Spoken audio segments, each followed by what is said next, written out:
हम कहते हैं कुछ नहीं बदलता, फिर भी कल को बदलने का वादा करते हैं और कल आते ही फिर वही पुरानी कहानी। ये नाकामी नहीं, न किस्मत की मार, बल्कि हमारी आदतों की बेड़ियां हैं। एक छोटी सी आदत, एक बहाना, एक लापरवाही, ये धीरे धीरे इतनी मजबूत हो जाती है कि फिर हम खुद के मालिक नहीं रह जाते। मैं खुद इसी राह से गुजरा हूं। शुरुआत में मेरे लेखन का तरीका एक जैसा था, सारे लेख एक जैसे, सबको एक ही जगह भेजना और जवाब में बस खामोशी। महीनों तक मैंने दुनिया को कोसा, सोचा मेरी बातों के लिए कोई जगह नहीं, पर गलती दुनिया की नहीं, मेरी थी। मैं अपने ही बनाए जाल में फंसा हुआ था। जब तक मैंने अपना तरीका नहीं बदला, तब तक कोई दरवाजा नहीं खुला। हर बार जब हम किसी रट में फंस जाते हैं, हम अपनी ताकत, अपनी इच्छा शक्ति गंवा देते हैं। हमें लगता है कि ये हमारा स्वभाव है। ये खुद से सबसे बड़ा झूठ है, सोचना कि हम नहीं बदल सकते, हम यही हैं, हमारी किस्मत यही है। नहीं, हमारी बार बार की पसंद ही हमें बनाती है। अगर हम खुद का नियंत्रण नहीं करेंगे तो हम अपनी आदतों को ही भाग्य समझेंगे। कोई नौकरी से नाखुश है, फिर भी जाता है क्योंकि नया जोखिम लेने से डर लगता है। कोई नाखुश रिश्ते में है, फिर भी रहता है क्योंकि हमेशा से यही रहा है। ये कोई असाधारण बात नहीं, ये बहुतों की कहानी है। और फिर क्या होता है, ये चक्र और मजबूत होता जाता है और हम लाचार होते जाते हैं। एक दिन पीछे मुड़कर देखते हैं तो पाते हैं कि हमने जिंदगी नहीं, बस एक रूटीन जिया है। लेकिन ये चक्र अनिवार्य नहीं, बस आरामदायक है। आराम सुरक्षा का भ्रम देता है, लेकिन महानता छीन लेता है। बढ़ने के लिए तकलीफ झेलनी होगी, जिसे हम सहते आए हैं उसे अब और बर्दाश्त नहीं करना होगा। अपने रोजमर्रा के कामों पर गौर करें, उन्हें लिख लीजिए। जहां बेसुध रटंत है उसे देखिए। कागज पर लिखने से अदृश्य दिखाई देने लगेगा और जो दिखाई देता है उसे बदला जा सकता है। सोचिए, अगर कल सुबह आप आज के विचारों को दोहराए बिना उठें तो आप कैसी जिंदगी बनाएंगे? कौन से बदलाव करेंगे? कौन सी आदतें तुरंत बदलेंगे?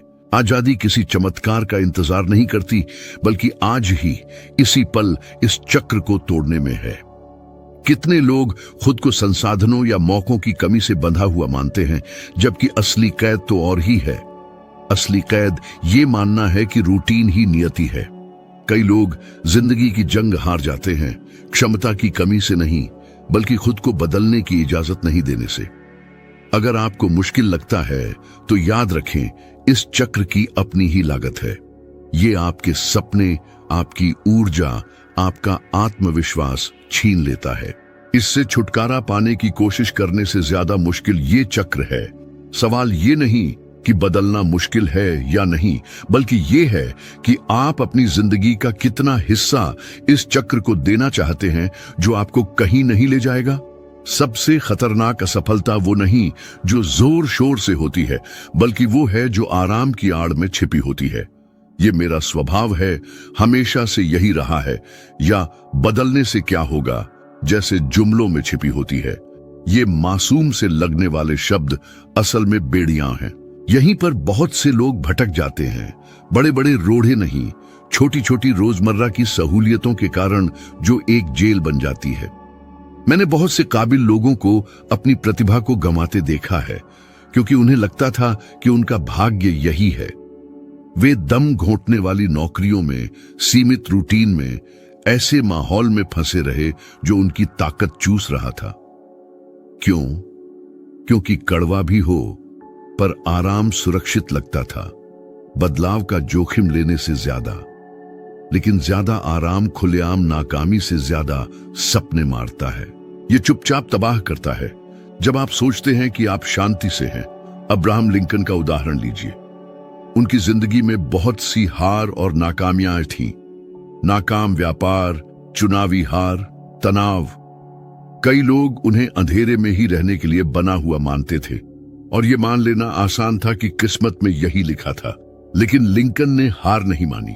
उन्होंने बार बार होने वाली नाकामियों के चक्र को तोड़ा, पढ़ाई में लग गए, अपने दिमाग को प्रशिक्षित किया, अपनी वाक पटुता में महारत हासिल की और आगे बढ़ते रहे जब तक कि वे इतिहास के सबसे महान नेताओं में से एक नहीं बन गए।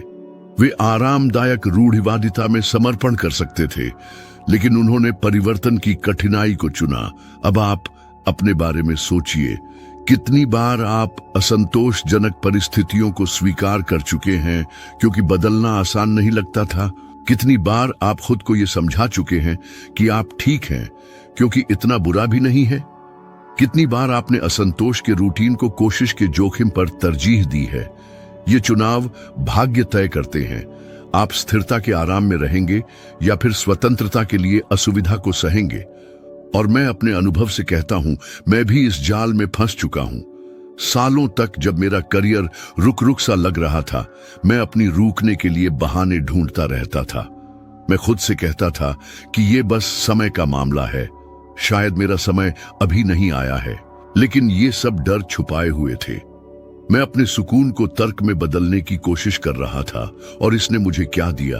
बस निराशा और देरी। जब मुझे समझ आया कि मेरा सबसे बड़ा दुश्मन मेरी निष्क्रिय स्वीकृति थी, तभी मैं प्रतिक्रिया करने और कुछ सच्चा बनाने की शुरुआत करने में कामयाब हुआ। जिंदगी का सबसे बड़ा जाल यही है, जिंदा रहने को जीना समझ लेना। जब तकलीफदेह रूटीन भी नए की चुनौती से कम डरावना लगता है, जब हमेशा से यही रहा है, कुछ और भी हो सकता है कि जगह ले लेता है। और फिर चक्र मजबूत होता जाता है, क्योंकि हर बार जब आप इसके आगे झुकते हैं तो आप इसे और मजबूत करते हैं। अगर आप उस चक्र को तोड़ना चाहते हैं जो आपको बर्बाद कर रहा है, तो आपको उस सुकून को तोड़ना होगा जो आपको बंधा हुआ रखता है। बेचैनी भरे सवाल पूछें। क्या ये काम जो आप सुरक्षा के लिए सहते हैं, वही आपकी हिम्मत नहीं छीन रहा है? क्या ये रूटीन जो अब आपको उत्साहित नहीं करता, आपके और आपकी ख्वाहिश के बीच सबसे बड़ी बाधा नहीं है? और सबसे बढ़कर, क्या ये जिंदगी जिसे आप स्थिर कहते हैं, असल में एक अच्छी तरह से सजा हुआ कैद खाना नहीं है? जो लोग इतिहास में अपनी जगह बनाते हैं, उनमें मुश्किलों का न होना नहीं, बल्कि उस आराम को ठुकराने की तैयारी है जो साधारणता को छुपाता है। जिन महान पुरुषों और महिलाओं को मैंने जाना या जिनके बारे में पढ़ा, वे इसलिए ऊपर पहुंचे क्योंकि उन्होंने किसी समय उस चक्र को न कहा जिससे वे घुट रहे थे। उन्होंने सहूलियत के सुन्न करने वाले प्रभाव के बजाय विकास के दर्द को सहना चुना। और अब फैसला आपके हाथ में है। अगर जिंदगी आपको मौके देती है तो वो आपसे चुनाव भी मांगती है। आप उस सुकून से चिपके रह सकते हैं जो आपको छोटा रखता है, या फिर आप चक्र को तोड़ सकते हैं। स्थायी आजादी के लिए कुछ समय की असुविधा को स्वीकार कर सकते हैं। सवाल यह है कि आप कब तक एक सामान्यता के रूप में छिपी असफलता के कैदी के रूप में जीना स्वीकार करेंगे? हर व्यक्ति के अंदर एक खामोश चीख है। ये शब्दों में नहीं, बल्कि परिचित अनुभूतियों में जाहिर होती है। सुबह उठते समय सीने में वो बोझ, सोने के बाद भी थकान, आईने में एक अजनबी जैसा चेहरा। ये चीख आलसीपन नहीं, ना ही क्षणिक उदासी है।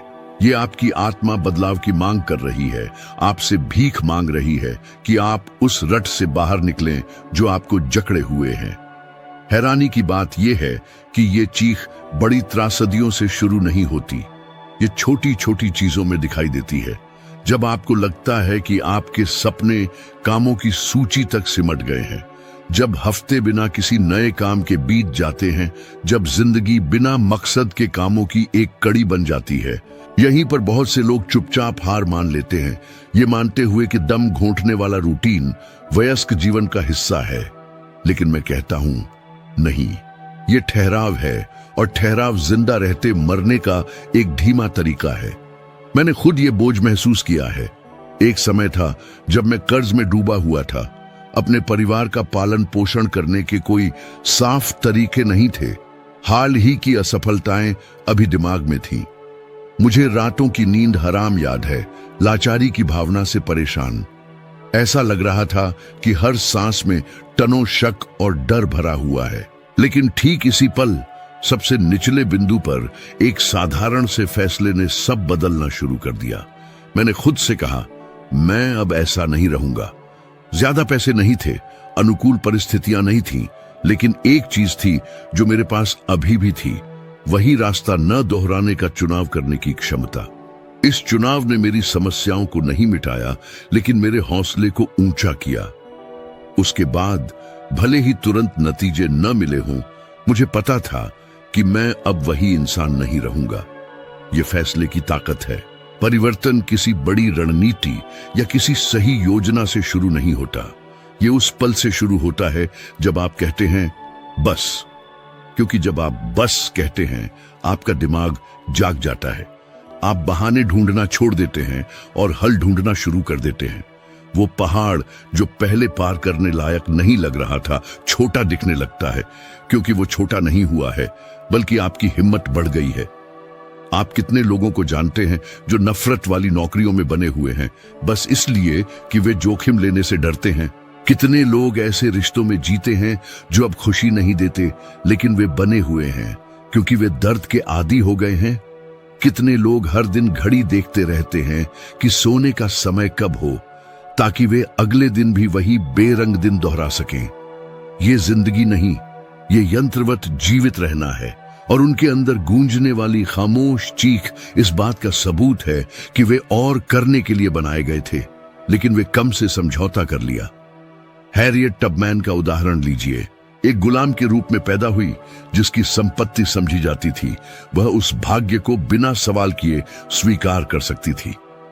लेकिन अंधेरे में उसने अपने अंदर की आवाज सुनी और एक फैसला लिया। वह इस तरह नहीं मरेगी। वह एक बार भागी, फिर बार बार दूसरे को आजाद कराने के लिए जोखिम उठाती रही।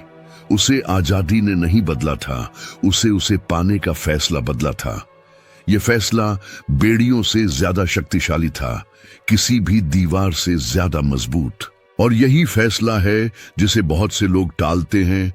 उचित समय, परफेक्ट प्लान, आदर्श परिस्थितियों का इंतजार करते हैं, लेकिन जिंदगी कभी आदर्श परिस्थितियां नहीं लाएगी। परिवर्तन सुविधा का इंतजार नहीं करता, ये असुविधा में पैदा होता है। वही गलतियां बार बार करने की थकावट में वो हिम्मत आती है जो कहती है, मैं अब ऐसा नहीं रहूंगा। असंतोष की खामोशी में व्यक्तिगत क्रांति शुरू होती है। मैं आपको कहता हूं, काम करने के लिए दर्द के गायब होने का इंतजार न करें। दर्द का प्रयोग इस सबूत के रूप में करें कि चक्र को तोड़ने की जरूरत है। असुविधा इस बात का संकेत है कि आप उस स्तर पर नहीं जी रहे हैं जिसके लिए आप बनाए गए हैं। जब ये खामोश चीख आए, इसे अनसुना न करें। इसका जवाब कार्रवाई से दें, चाहे कितना ही छोटा क्यों ना हो। 1 घंटा जल्दी उठें, किसी काम को देखें जिसकी आप उपेक्षा कर रहे हैं, वह काम शुरू करें जिसे आप सालों से टाल रहे हैं। ये छोटे छोटे बदलाव महत्वहीन लगते हैं, लेकिन ये पहली ईंटें हैं जो बदलाव का हिमस्खलन शुरू करती हैं। फैसला हमेशा पहला कदम होता है। आपके पास पूरी योजना नहीं हो सकती, आप पूरे भविष्य को नहीं देख पा सकते, लेकिन आपको वही पुराना अतीत न दोहराने का चुनाव करना होगा। ये चुनाव ये गारंटी नहीं देता कि रास्ता आसान होगा, लेकिन ये गारंटी देता है कि आप ठहराव के गुलाम नहीं रहेंगे। और जब आप बदलते हैं, भले ही आप अभी भी वही समस्याओं से घिरे हों, दुनिया को खुद को ढालना होगा। क्योंकि जो इंसान फैसला ले लेता है, वो कल वाला इंसान नहीं रहता। और जो सवाल मैं छोड़ जाता हूं, वो ये है, आप कब तक इस खामोश चीख को अनसुना करेंगे? आप कब तक परिवर्तन के जोखिम को आजमाने के बजाय दोहराव के दर्द को सहेंगे? क्योंकि अंत में जिंदगी आपको मुश्किलों से नहीं हराती, ये आपको तब हराती है जब आप ठहराव के आराम में रहते हैं। जिस माहौल में आप रहते हैं, वो एक आईने जैसा है। ये न केवल दर्शाता है कि आप आज कौन हैं, बल्कि ये भी दर्शाता है कि आप बन क्या रहे हैं। उदाहरण के लिए, एक अव्यवस्थित मेज केवल एक विवरण लग सकता है, लेकिन असल में ये एक भ्रमित, अधिक भारित, प्राथमिकताओं के प्रति स्पष्टता से रहित मन का अनुवाद है। एक अव्यवस्थित घर अवचेतन को यह संदेश देता है कि व्यवस्था महत्वपूर्ण नहीं है, और धीरे धीरे ये बाहरी अव्यवस्था आपकी आंतरिक अनुशासन को ढालती जाती है। इसी तरह जो दोस्ती शिकायतों और बहानेबाजी से चलती है, वो सिर्फ सामाजिक असुविधा नहीं है। ये अदृश्य बेड़ियाओं की तरह काम करती हैं, आपको हमेशा एक ही स्तर पर रखती हैं। माहौल आपकी कल्पना से कहीं अधिक शक्तिशाली है, क्योंकि ये हर दिन चुपचाप आपसे बात करता है। एंड्रयू कार्नेगी ने इसे बहुतों से बेहतर समझा था। जब वे अभी एक गरीब युवा थे, स्कॉटलैंड के एक प्रवासी परिवार के बेटे, तो वे उस भाग्य तक ही सीमित रह सकते थे जो दुनिया उनसे उम्मीद करती थी। लेकिन कार्नेगी ने एक अलग फैसला लिया। उन्होंने अपने आसपास किताबें, गुरु और दूरदर्शी लोगों को रखा। साधनों के बिना भी उन्होंने सही माहौल में निवेश किया। वे सार्वजनिक पुस्तकालयों में जाते थे, जितना संभव हो सके ज्ञान ग्रहण करते थे और उन लोगों के साथ निकटता रखते थे जो भविष्य का निर्माण कर रहे थे। वह समझते थे कि केवल बड़ा सपना देखने से काम नहीं चलता, उसे उपजाऊ जमीन में बोना पड़ता है। और नतीजा एक इतना शक्तिशाली परिवर्तन हुआ कि वे अपने समय के सबसे अमीर और प्रभावशाली लोगों में से एक बन गए, न केवल धन में बल्कि विरासत में भी। अब अपनी जिंदगी पर गौर करें। आपके आसपास कौन लोग हैं? क्या वे आपको बड़ा बनने के लिए प्रोत्साहित करते हैं या आपको छोटा बने रहने के लिए सहारा देते हैं? आपकी रोजमर्रा की बातचीत आपके भविष्य के बारे में क्या कहती है? अगर आप घंटों शिकायतें, गपशप और बहाने सुनने में लगाते हैं, तो हैरान ना हो अगर आपकी ऊर्जा और आपकी दृष्टि कमजोर होने लगे। यही बात उन जगहों पर भी लागू होती है जहां आप अपना समय बिताते हैं। अगर आपका घर, आपका ऑफिस या यहां तक कि आपका सामाजिक दायरा स्पष्टता, उद्देश्य और अनुशासन को नहीं दर्शाते हैं, तो वे न केवल बाधा डालते हैं, वे चुपचाप आपके भाग्य को ढाल रहे हैं। मैंने इसे बहुत ही स्पष्ट रूप से अनुभव किया है। मेरे जीवन के एक दौर में मैं ऐसे लोगों से घिरा हुआ था जो कहते थे कि मेरे लक्ष्य असंभव हैं, मैं बहुत ऊंचा सपना देख रहा हूं, जैसा है वैसा ही। जिंदगी को स्वीकार करना बेहतर होगा। कुछ समय के लिए मैंने उन आवाजों को अपने दिमाग में घुसने दिया और मुझे समझ आया कि यह मेरी दृढ़ता को कितना कमजोर कर रहा है। तभी मैंने जानबूझकर अपना दायरा बदलने का फैसला किया। मैं उन लोगों की मौजूदगी में रहने लगा जो मुझे चुनौती देते थे, जो बड़ी संभावनाओं में विश्वास करते थे, जो मुझे बड़े पैमाने पर सोचने के लिए मजबूर करते थे। माहौल में इस बदलाव ने न केवल मेरे विचारों को नया किया, बल्कि मेरी हिम्मत को भी फिर से जगाया। और यही कुंजी है, माहौल निष्क्रिय नहीं होता, यह आपको आगे बढ़ाता है या फिर रोकता है। इसलिए अगर आप उस चक्र को तोड़ना चाहते हैं जो आपको बर्बाद कर रहा है, तो आपको उस जमीन को साफ करना होगा जहां आप अपना जीवन बोते हैं। इसका मतलब है उन भौतिक स्थानों को साफ करना जो भ्रम को दर्शाते हैं, उन दोस्ती को खत्म करना जो बहाने पोषित करती हैं, और उन प्रभावों को ऐसे लोगों और स्थानों से बदलना जो आपके दृष्टिकोण को ऊंचा उठाते हैं। कई बार ऐसा नहीं होता कि आपके पास क्षमता या बुद्धिमत्ता की कमी है, सिर्फ सही प्रोत्साहन से घिरे रहने की कमी है। खुद से पूछें, कितनी बार आप किसी काम से हार मान चुके हैं क्योंकि आप उन आवाजों से घिरे हुए थे जो आपके डर को बढ़ावा देती थी? कितनी बार आपने खुद को कमजोर महसूस किया है, इसलिए नहीं कि लक्ष्य प्राप्त करना असंभव था, बल्कि इसलिए कि आपके आसपास का माहौल कह रहा था कि ये असंभव है। ये इस बात का सबूत है कि कोई भी गलत जमीन पर नहीं बढ़ता। सबसे मजबूत पेड़ भी सूख जाएगा अगर उसे बंजर जमीन में लगाया जाए। इसी तरह संभावनाओं से भरा एक आत्मा कभी भी ऐसे माहौल में नहीं खिलेगा जो उसे छोटा कर दे। परिवर्तन तब शुरू होता है जब आप इस बात को लेकर जानबूझकर होते हैं कि आप अपनी जिंदगी कहां और किसके साथ लगा रहे हैं। अपने स्थान पर ध्यान दें, अपनी दोस्ती पर ध्यान दें, उन जगहों पर ध्यान दें जहां आप जाते हैं। ये सभी चुपचाप आपको बता रहे हैं कि आपका भविष्य कैसा होगा। सवाल ये है, अब तक आपके माहौल ने आपको क्या वादा किया है और आप कब तक इस वादे को स्वीकार करेंगे? आस्था की शक्ति सिर्फ ये मानने से ज्यादा है कि कुछ हो सकता है। ये एक खामोश शक्ति है जो पहाड़ों को हिला देती है जब सभी संकेत कहते हैं कि आप असफल हो जाएंगे। ये कोई क्षणिक आवेग नहीं है, ना ही व्यर्थ आशा है। ये एक इतना गहरा विश्वास है कि यह कार्रवाई, लगातार प्रयास सभी संभावनाओं के विरुद्ध प्रतिरोध में बदल जाता है। मैं खुद ऐसी परिस्थितियों में रहा हूं जहां सब कुछ खोया हुआ लग रहा था, जब दरवाजे एक के बाद एक बंद हो रहे थे और दुनिया मेरे सपनों के खिलाफ साजिश करती हुई लग रही थी। और ठीक इन पलों में आस्था मेरा इंजन बन गई थी। मैं खुद से कहता था, भले ही कोई न देखे, भले ही असंभव लगे, मैं वैसा ही काम करूंगा जैसे मैंने जीत ही लिया हो। जिम थॉर्प के बारे में सोचिए, जिन्होंने 1912 के ओलंपिक से कुछ पहले कूड़ेदान में 2 पुराने जूते पाए थे। दुनिया उनकी हार की उम्मीद कर रही थी, लेकिन उन्होंने इंतजार नहीं किया। उन्होंने अपनी क्षमता पर भरोसा किया, परिस्थितियों के अनुकूल हुए और ऐसे दौड़े जैसे हर कदम अपरिहार्य हो। आस्था ने चुनौती को नहीं मिटाया, लेकिन उसने उसे हिम्मत से सामना करने की हिम्मत दी। और आस्था यही करती है, ये बाधाओं को सीढ़ियां, कमी को रचनात्मकता, डर को प्रेरणा में बदल देती है। सच्ची आस्था रोजमर्रा के काम में, हार मानने के आराम के कानाफूसी के बावजूद जारी रखने के चुनाव में, जब हर मुश्किल त्याग का औचित्य सिद्ध कर सकती है, तब खुद को जाहिर करती है। मुझे उन रातों की याद है जब पैसे नहीं थे, कोई सहारा नहीं था और सफलता की कोई गारंटी नहीं थी। मैंने लिखना, पढ़ना, लगातार प्रयास करना तय किया। ये मानने का कोई तार्किक कारण नहीं था कि ये सही होगा, लेकिन एक आंतरिक शक्ति थी जो कह रही थी, आप पार कर जाएंगे।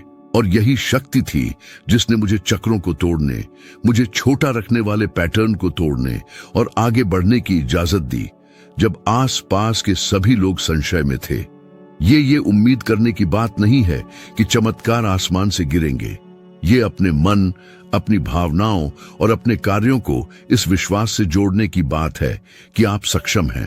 आस्था के साथ उठाया गया हर कदम उस चक्र पर एक प्रहार है जो आपको बंदी बनाए रखने की कोशिश करता है।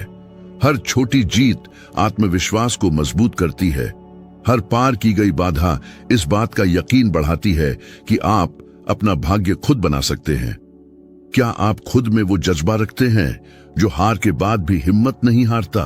क्या आप सिर्फ सपने देखने वाले नहीं, बल्कि उन्हें पूरा करने के लिए जी जान से जुटने वाले हैं? दुनिया की बेरुखी, नाकामियों के सबूतों के बावजूद क्या आप अपने अंदर की आवाज को, अपनी मान्यताओं को कामयाबी के पथ पर ले जा सकते हैं? क्योंकि असल में यही तो है वो ताकत जो जिंदगी के नकारात्मक चक्रों को तोड़ती है। एक अटूट विश्वास, एक बुलंद हौसला और हर दिन खुद को बेहतर बनाने की कोशिश। याद रखिए, ये सारे नकारात्मक चक्र तब तक नहीं टूटेंगे जब तक आप सच्चे दिल से पूरे विश्वास के साथ काम नहीं करेंगे। वो विश्वास जो नामुमकिन को मुमकिन बना दे, हर मुश्किल को मौके में बदल दे। और देखिए, आपके सामने एक नया वीडियो है जो आपको सीखने के इस सफर में एक नई ऊंचाई पर ले जाएगा। ये वीडियो आपको बेहतर बनाएगा, आपको आज से जरा सा बेहतर बनाएगा। आपकी तरक्की लगातार जारी रहेगी। इस सफर में आपका साथ पाकर मुझे खुशी हो रही है और अगले वीडियो में फिर मुलाकात होगी, ताकि हम साथ मिलकर आगे बढ़ते रहें, एक बेहतर भविष्य बनाते रहें, हर दिन सीखते और बढ़ते रहें, हर मुश्किल को हिम्मत और विश्वास से पार करते रहें। अपने अंदर की ताकत पर यकीन रखिए, अपनी काबिलियत पर भरोसा रखिए, अपने सबसे बड़े सपनों को पूरा करने की हिम्मत रखिए, एक खूबसूरत और कामयाब जिंदगी जीने का हौसला रखिए। ये सफर लंबा है, मेहनत मांगता है, मगर इसका फल बेमिसाल है। अपने सपनों के सच होने की खुशी, कामयाबी का मजा, जिद, विश्वास और काम, यही तो है कामयाबी के दरवाजे खोलने की चाबी। अपने सपनों से कभी हार मत मानिए, अपने लक्ष्य के लिए लगातार प्रयास करते रहिए।